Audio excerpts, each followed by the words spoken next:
읽고 살펴보겠습니다. 찾으셨나요? 우리 좀 함께 교독하도록 할게요. 교독은 이제 번갈아 가면서 읽는 건데 제가 먼저 읽고 또 여러분 한 절 읽고 마지막 절은 같이 읽도록 하겠습니다. 내가 주 안에서 크게 기뻐함은 너희가 나를 생각하던 것이 이제 다시 싹이 남이니 너희가 또한 이를 위하여 생각은 하였으나 기회가 없었느니라.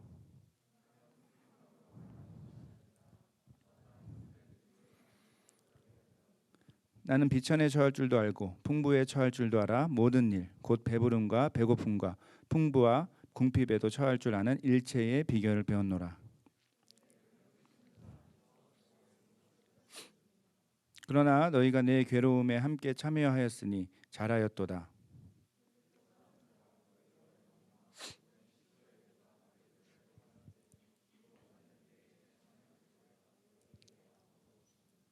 데살로니가에 있을 때에도 너희가 한 번뿐 아니라 두 번이나 나의 쓸 것을 보내었도다.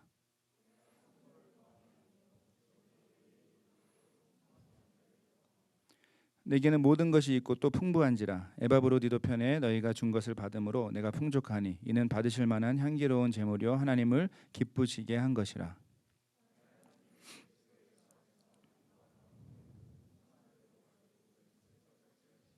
함께 읽겠습니다. 하나님 곧 우리 아버지께 세세 무궁하도록 영광을 돌릴지어다. 아멘. 예. 여러분은 그 어느 정도 그 돈이나 수입이 있어야 행복할 것 같습니까? 그 뭐 이런 질문을 하면 어떤 분들은 뭐 이렇게 최대한 많이, 가능한 많이, 끝없이 많이 이렇게 대답할 수도 있고요. 또 다른 분들은 어떤 특정한 금액을 얘기할 수도 있겠죠. 뭐 아니면 특별한 어떤 삶의 모습을 떠올려서 얘기할 수도 있을 것 같습니다. 예를 들면 내 이름으로 된 집과 차가 있고 뭐 매달 마이너스가 되지 않을 만큼의 생활비 정도면 난 행복할 것 같다라고 얘기하시는 분들도 있겠죠. 여러분도 한번 각자 생각해 볼까요? 좀 이따 세일 모임 하실 때 좀 첫 질문으로 한번 나누는 시간이 있을 텐데 지금 뭐 다 나눌 수는 없지만 한번 생각해 보시고 나중에 세일 모임에서 한번 나눠 보셔도 좋을 것 같습니다. 나는 어느 정도 돈이나 재물이 있으면 행복이 보장될 것 같은지 자기 스스로의 기준 한번 생각해 보시고요. 예. 그 사람이 세상을 사는 동안에 그 돈에서 자유로울 수 없다라는 것은 어떤 점에서 분명하죠. 당연하죠. 세상을 사는 동안 모든 사람은 돈이 필요합니다. 좀 더 정확히 말하면 돈 자체가 필요하다기보다 다양하고 많은 삶의 필요가 있기 때문에 돈이 필요한 거죠. 예를 들면 먹고 마셔야 하고 또 사야 할 물건이 많기 때문에 돈이 필요합니다. 자, 그런데 또 동시에 우리가 이미 경험적으로 알고 있는 사실이 있죠. 돈이 완전한 행복을 선물하지는 않는다는 것도 우리는 이미 잘 알고 있습니다. 돈이 뭐 많다고 행복한 것도 아니고 또 반대로 돈이 많지 않다고 불행한 것도 아니죠. 뭐 이런 이유 때문인지 그 과연 돈이 얼마나 있어야 재산이 얼마나 있어야 행복할지에 대한 다양한 연구와 또 설문조사가 있었던 것 같아요. 그중에 제가 이제 최근에 본 한 흥미로운 자료가 있었는데 어떤 연구기관이 다양한 나라에서 조사와 설문을 하고 한 가지 내용을 발견했다고 해요. 그게 뭐냐면 그 개념을 하나 이제 만들어냈는데 그게 소득 만족점이라는 개념입니다. 그 소득 만족점이라는 게 이런 거예요. 사람들은 저마다 돈을 이렇게 많이 벌수록 거기에 따라서 행복감을 느끼는 그 행복함을 느끼는 감정이 동시에 높아진다라고 해요. 그렇겠죠 아무래도. 그런데 그 행복감이 높아져 가는 것이 돈을 많이 버는 것의 어느 지점에서 딱 이게 멈추게 된다는 겁니다. 그 다시 말해 어느 정도 높은 수준의 으로 돈을 벌 때까지는 돈을 버는 것 자체에서 막 수입이 늘어나는 것에서 행복감을 느끼는데 그 소득 만족점에 이르고 나면 도착하고 나면 그 다음에는 돈을 그 이상으로 막 버는 것에 대해서 그게 이제 행복감을 느끼는 거가 별로 관계가 없어진다라는 겁니다.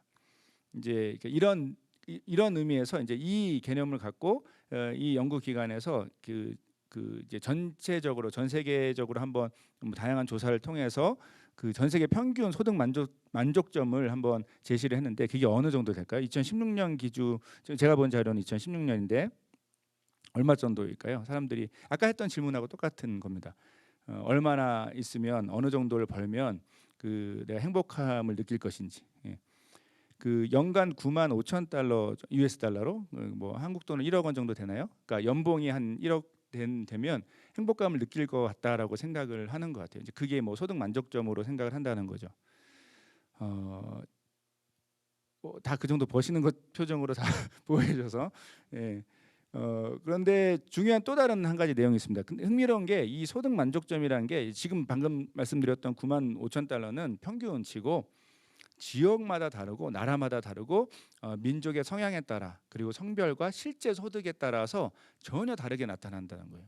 예를 들면 북미 지역의 소득 만족점이 이 아시아와 아프리카 지역보다는 뭐 비교할 수 없이 훨씬 높고 이렇게 성별 좀 이렇게 구분을 해서 좀 죄송한데 남성보다 여성이 좀 더 높은 소득 만족점을 표현했다고 해요. 또 뭐 연령대마다 다를 수 있고 뭐 하여튼 일괄적이지 않다라는 거죠.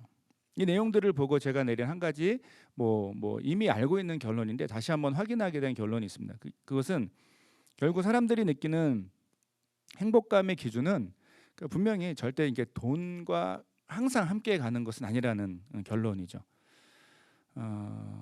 여러분 이 사실은 근데 이제 이 내용을 우리가 알고 있으면서도 사실 이 세상이 돌아가는 방식의 중심에는 항상 돈이 있습니다.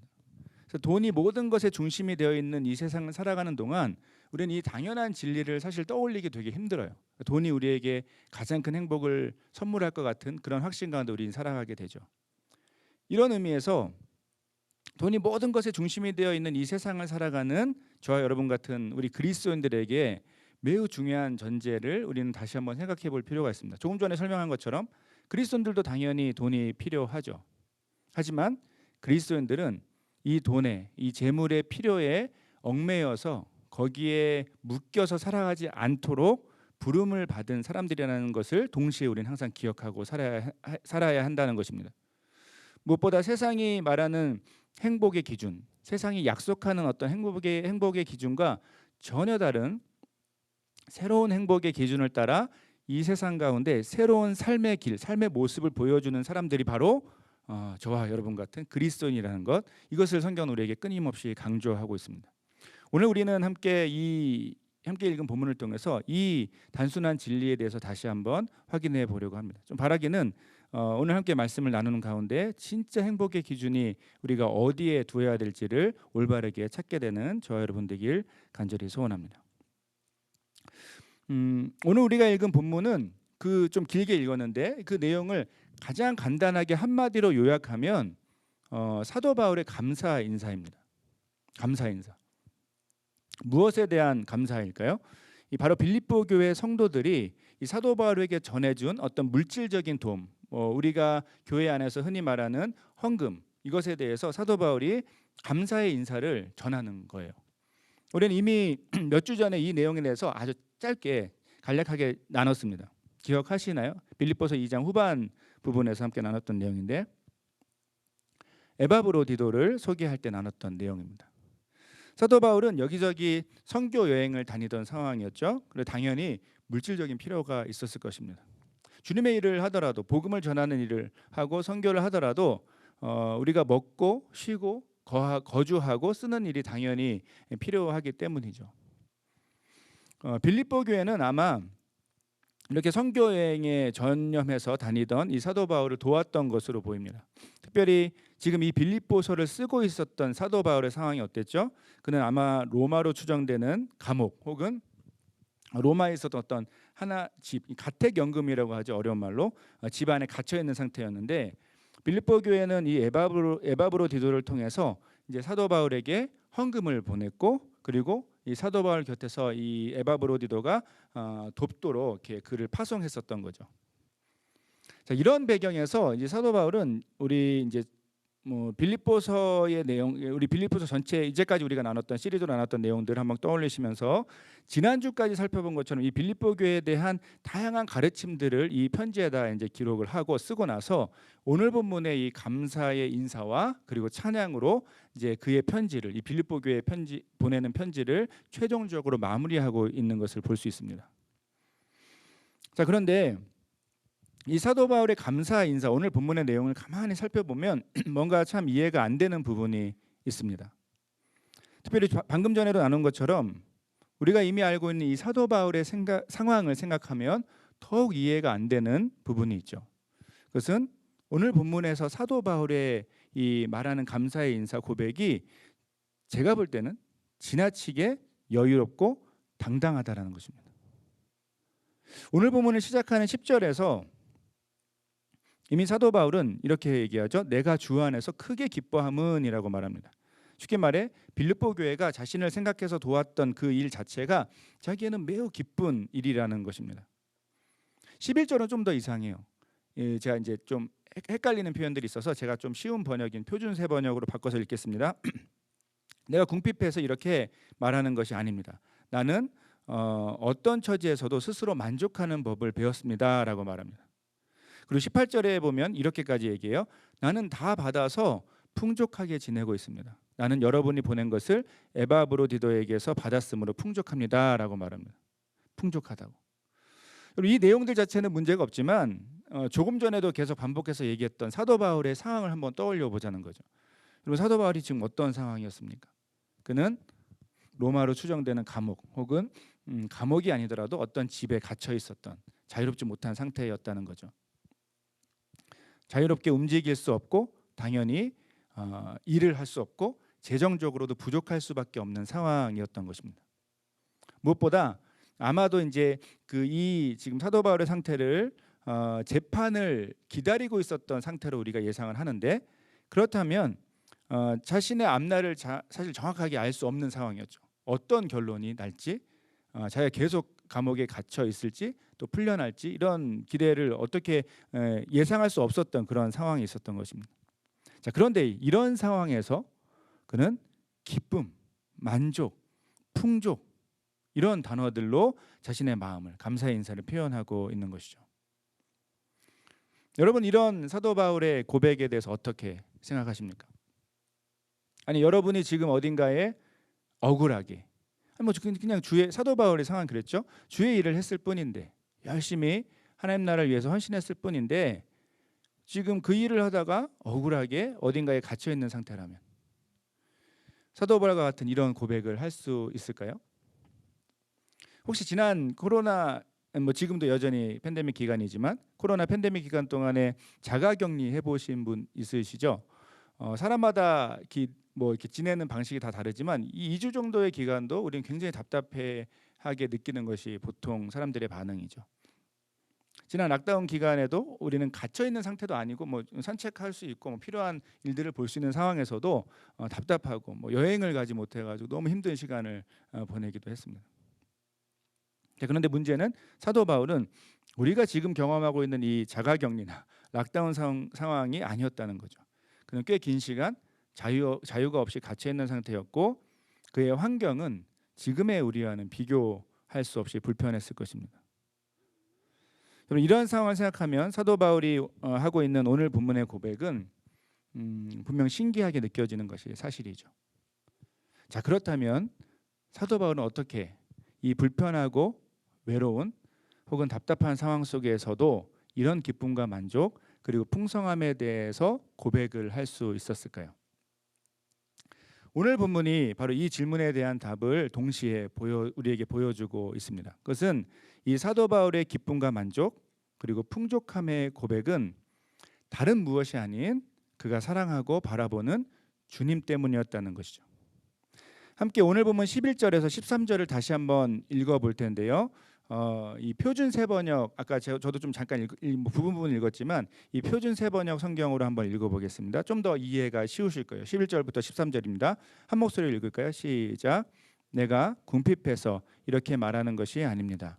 나는 어떤 처지에서도 스스로 만족하는 법을 배웠습니다. 비천하게 살 줄도 알고 풍족하게 살 줄도 압니다. 배부르거나 굶주리거나 풍족하거나 궁핍하거나 그 어떤 경우에도 적응할 수 있는 비결을 배웠습니다. 나에게 능력을 주시는 분 안에서 나는 모든 것을 할 수 있습니다.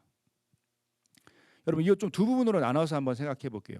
방금 읽은 이 11절에서 13절에서 11절과 12절까지의 내용만 한번 보고 우리가 사도 바울의 마음을 생각해 보면 이렇게 한번 이렇게 오해할 수 있습니다. 사도 바울이 이렇게 기쁨과 만족 그리고 풍족함의 고백을 할 수 있었던 것이 마치 그의 오랜 삶의 경험 때문이었던 것으로 오해할 수 있다는 거예요. 이런 거죠. 아, 사도 바울이 오랫동안 살면서 다양한 경험을 했나 보다. 부자로도 살아보고 가난하게도 살면서 다양한 경험을 했기 때문에 아, 이제는 이제 돈에 초월한 사람이 됐구나.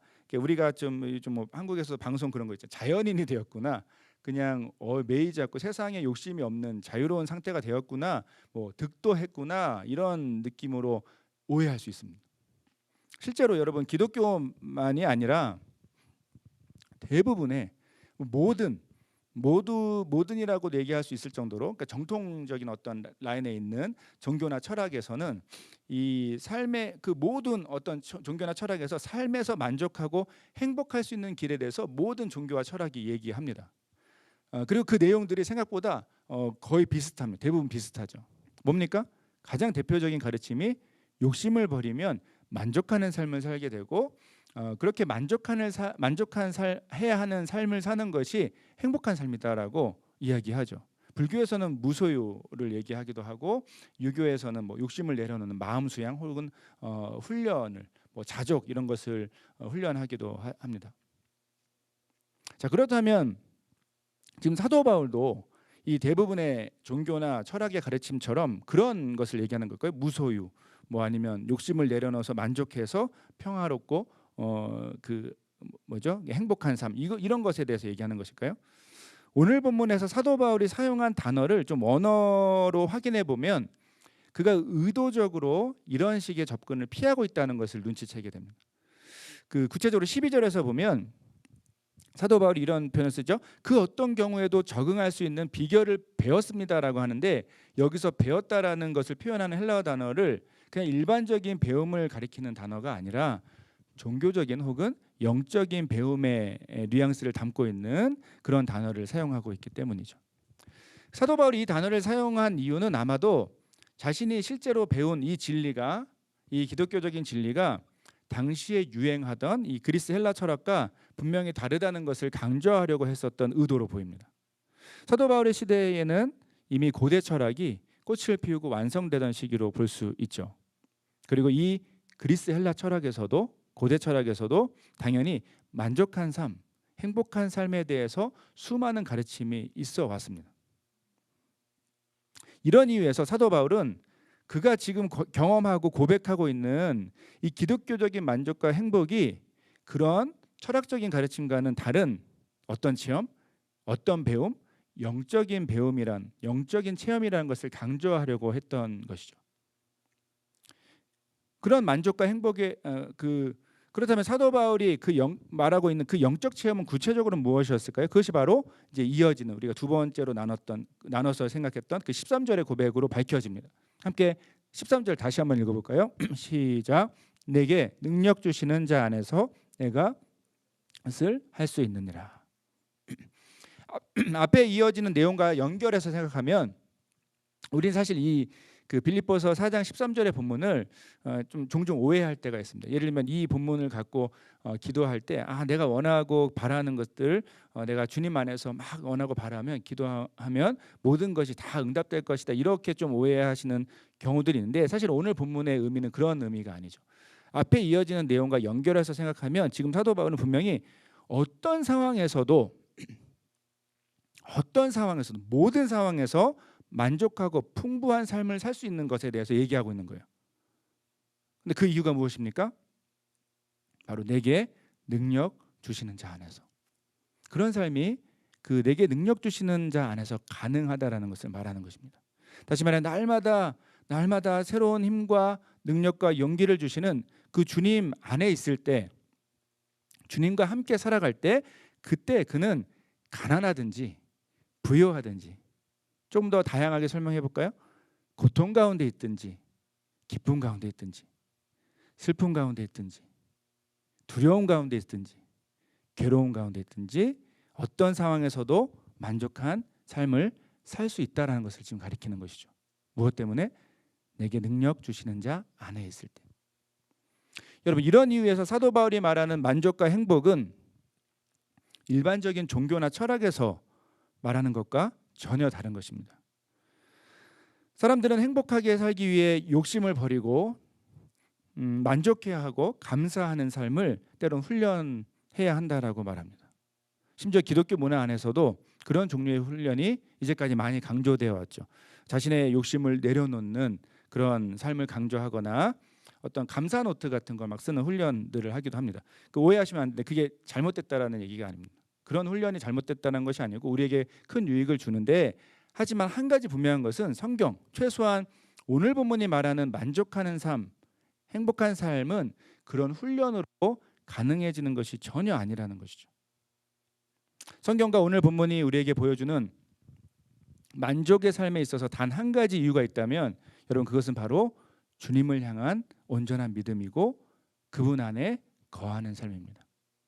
그 믿음을 따라 날마다 자신에게 주어진 모든 상황, 모든 종류의 상황 속에서 주님을 향해 나아가서 엎드리는 그 삶이 우리에게 주어진 유일한 만족의 비결이라는 것, 여러분, 이것이 성경의 변함없는 메시지죠. 훈련이나 노력 혹은 마음 다스리기가 아닙니다. 명상이 아닙니다. 주님의 거룩한 임재 앞에 나아가서 겸손하게 엎드려서 자신의 상황 그대로를 모든 것을 쏟아놓고 주님을 의지하기로 하는 삶, 이것이 바로 성경에서 강조하는 만족하는 삶의 유일한 비결이라는 것을 여러분, 우리는 기억해야 하는 것이죠.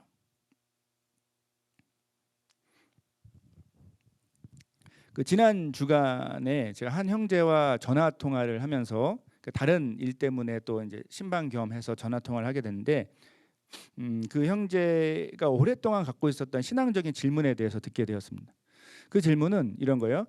과연 그리스도인으로서 우리가 주님 안에서 참된 기쁨을 누리며 사는 것이 구체적으로는 어떤 모습인가라는 질문이었습니다.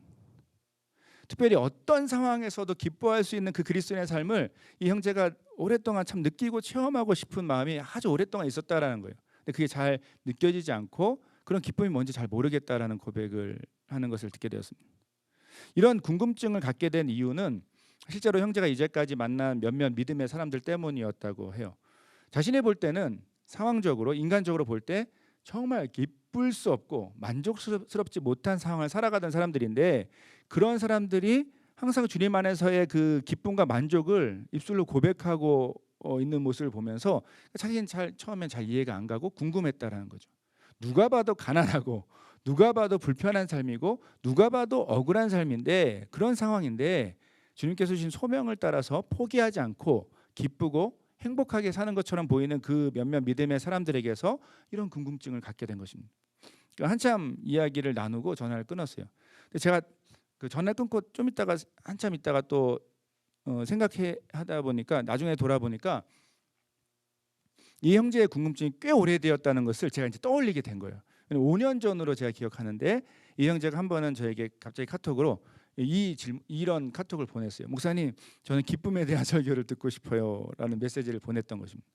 근데 그때 당시만 해도 그런가 보다, 얘는 이 친구는 기쁨에 대한 설교를 듣고 싶구나, 이 정도로 이해를 했다면, 이게 시간이 쭉 지나고 벌써 5년이 지났는데 지금 생각하니까 이 그리스도인의 기쁨의 삶에 대해서 이 형제가 고민하고 기도하고 실제로 막 열심히 강의도 찾아보고 설교도 찾아보고 막 책도 찾아보고 했다는 거예요. 그 고민한 시간이 최소한 5년 이상이 되었다는 것을 제가 이제 전화를 끊고 한참 있다가 깊이 생각하게 됐던 거죠.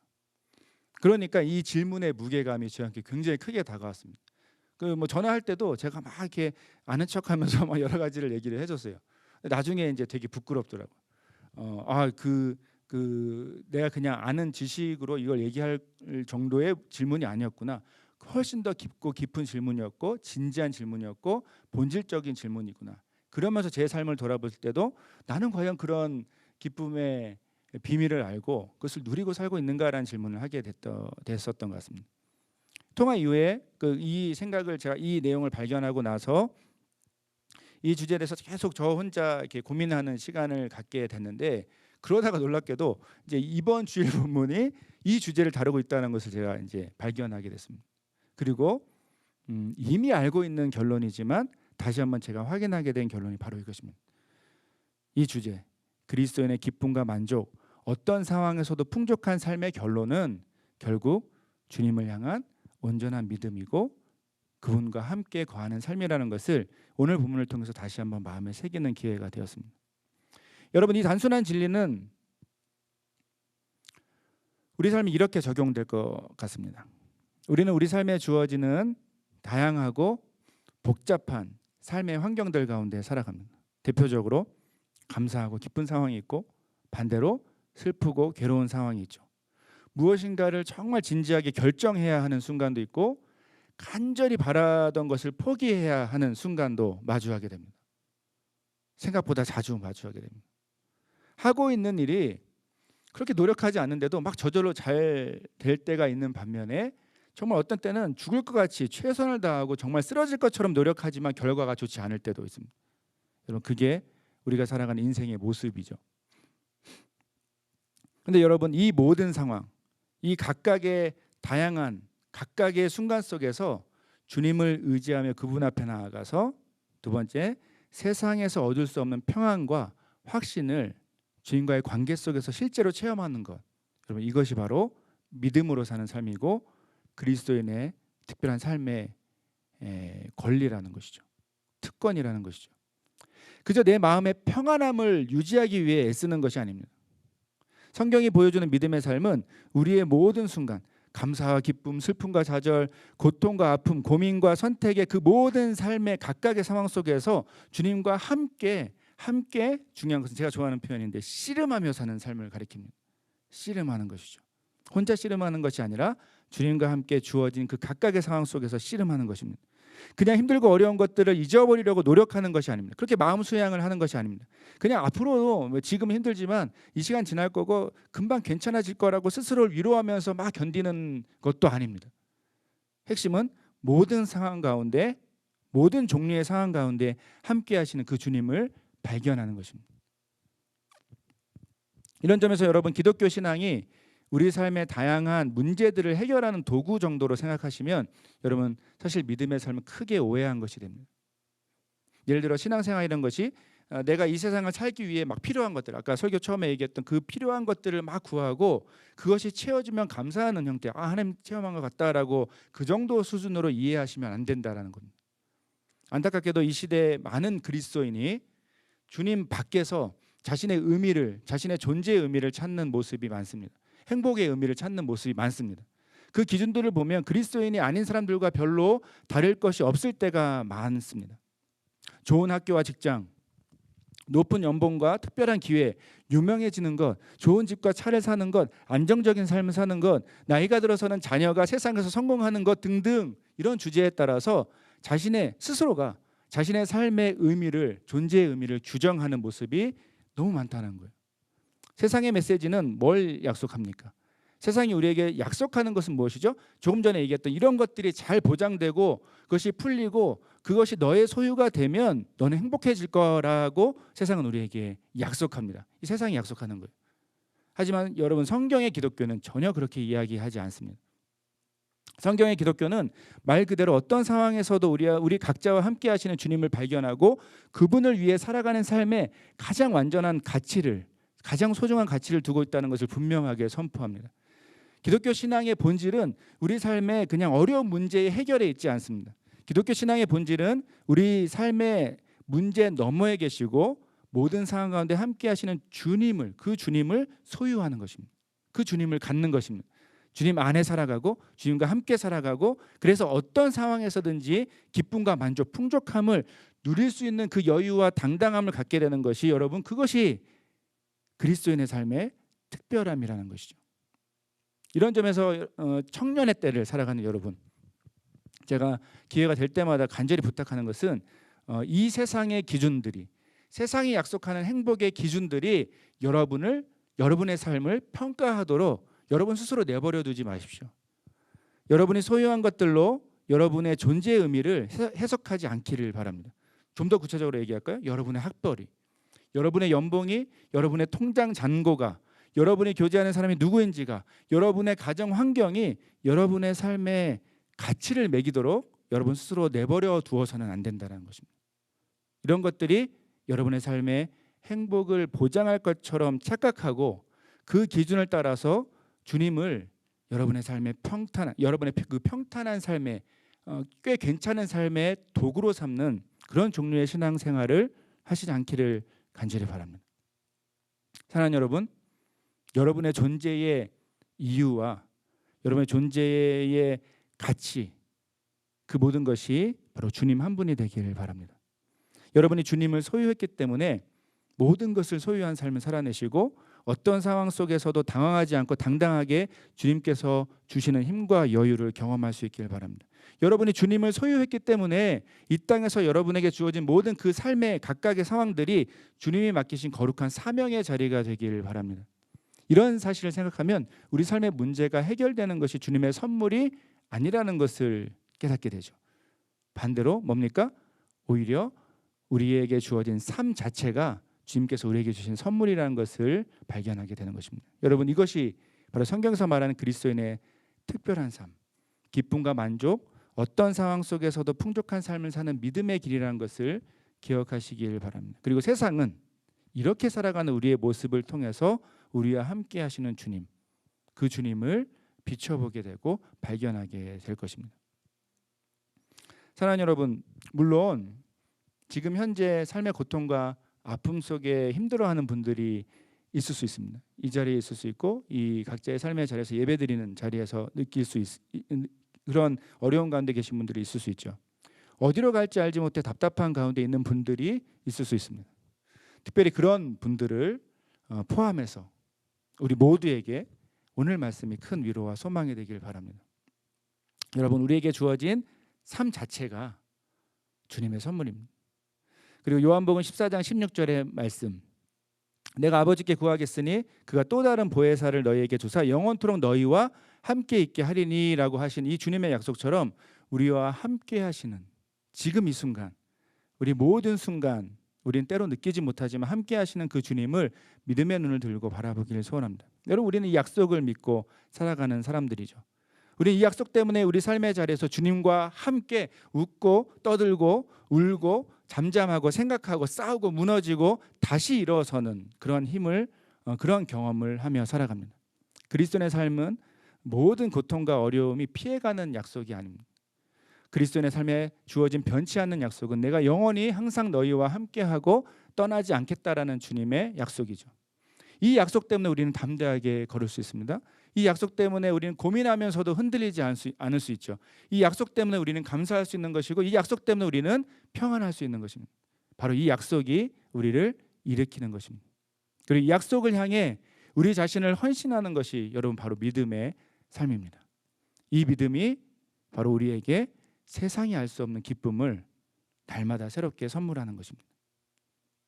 이런 점에서 우리가 왜 이 특별한 기쁨을 못 누리는지가 명확해지죠. 기쁨의 감정, 하늘에서 내려오는 특별한 체험이 없어서가 아닙니다. 그런 황홀한 경험은 금방 사라지죠. 이 기쁨을 누리지 못하는 이유는 우리 안에 주님을 향한 믿음이 없기 때문이라는 것을 우리는 기억해야 합니다.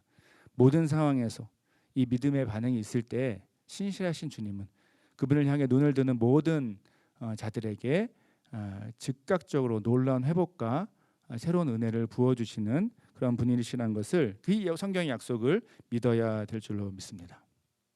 말씀을 맺을까요? 사랑하는 여러분, 여러분 지금 어떤 마음으로 어떤 삶의 환경 가운데 살고 있습니까?